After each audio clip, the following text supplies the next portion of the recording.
Segunda parte de nuestro vídeo dedicado a la Semana Negra de este año, 2018.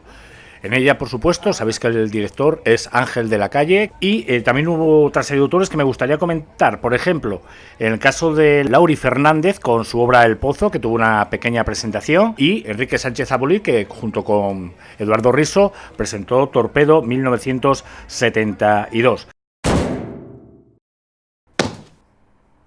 Pues como suele pasar en este tipo de eventos, es imposible verlo todo, degustarlo todo, porque se simultanean muchas veces muchas actividades. Había 3 carpas, la primera sería la carpa de encuentros o carpa principal. Luego se encontraba la carta de la palabra, dedicada mucho a la literatura y la inserción de la mujer dentro de los medios de comunicación. Y luego la carpa de actividades. Coño, un gallego. Decir que Eduardo Risso tuvo 3 charlas bastante diferenciadas. Una fue el jueves 12 sobre su labor como director en Crack, el festival que organiza en Argentina. Otra, la que comentamos, de Torpedo 1972 de Enrique Sánchez Abulí. Y la tercera, a la que pudimos asistir, que también presentada por Ángel de la Calle y Norman Fernández, pues intentó un poquito liviana y comentar anécdotas de su vida. Así que el autor de 100 balas, Logan, Batman Broken, tuvo una representación muy notable en la Semana Negra de este año. Así que tan pronto como nos agenciamos con uno de los periódicos oficiales de la Semana Negra que se publica cada día, el A Quemarropa, nos encauzamos a su charla y a ver si podíamos hablar un poquito con él. Hola, soy Eduardo Risso, dibujante de cómics de Argentina, y bueno, un saludo muy afectuoso para Cómic Azul.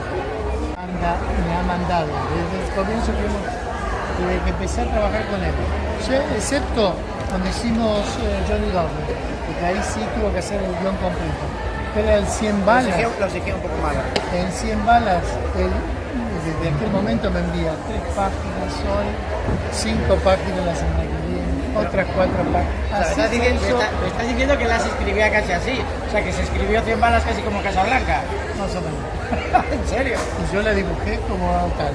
¿Y el planteamiento de las páginas, cómo ibas haciéndolas, cómo te las ibas planificando? Mira, hay un ejemplo que te estoy, para que veas. Hay una imagen que yo tengo que darte las gracias. Bueno, pero hay un ejemplo. El momento de que lo toman, a mí esa imagen, esa página, a mí me marcó muchísimo. Bueno, muy bien. Y ese personaje que el Lono, sí, si lo ves desde el principio al final, tiene una evolución. Hombre, claro, se nota la evolución muy clara. ¿Por qué? Porque yo no sabía bien cómo eran los personajes.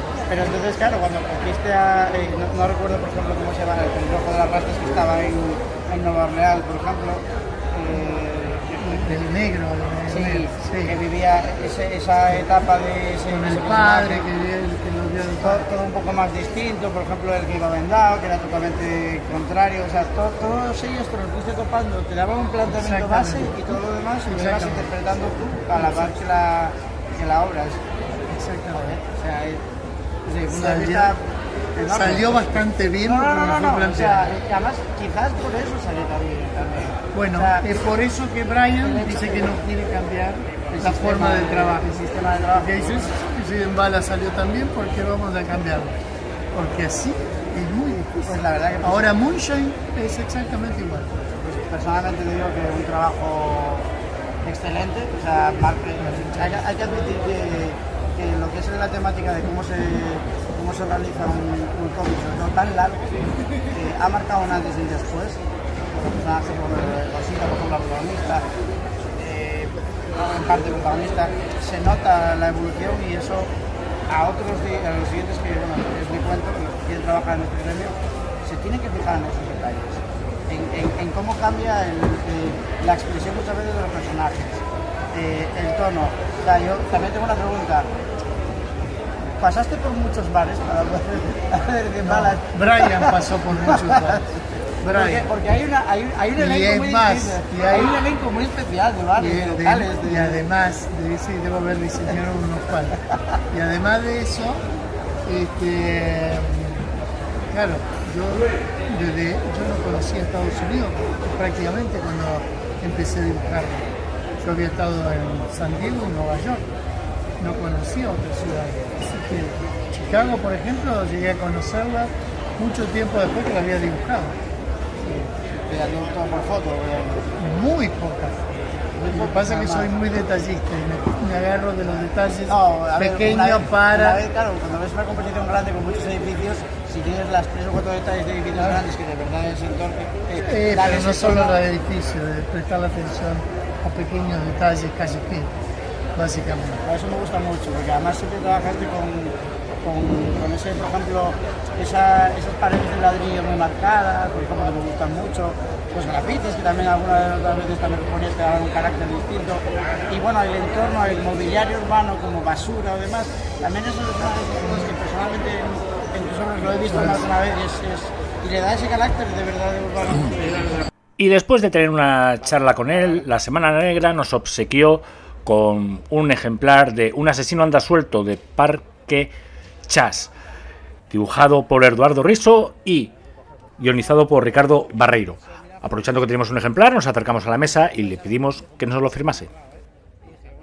Bueno, chicos, día de la Semana Negra en el que por fin hemos conseguido hablar un poquito con Eduardo Risso con 4 preguntitas.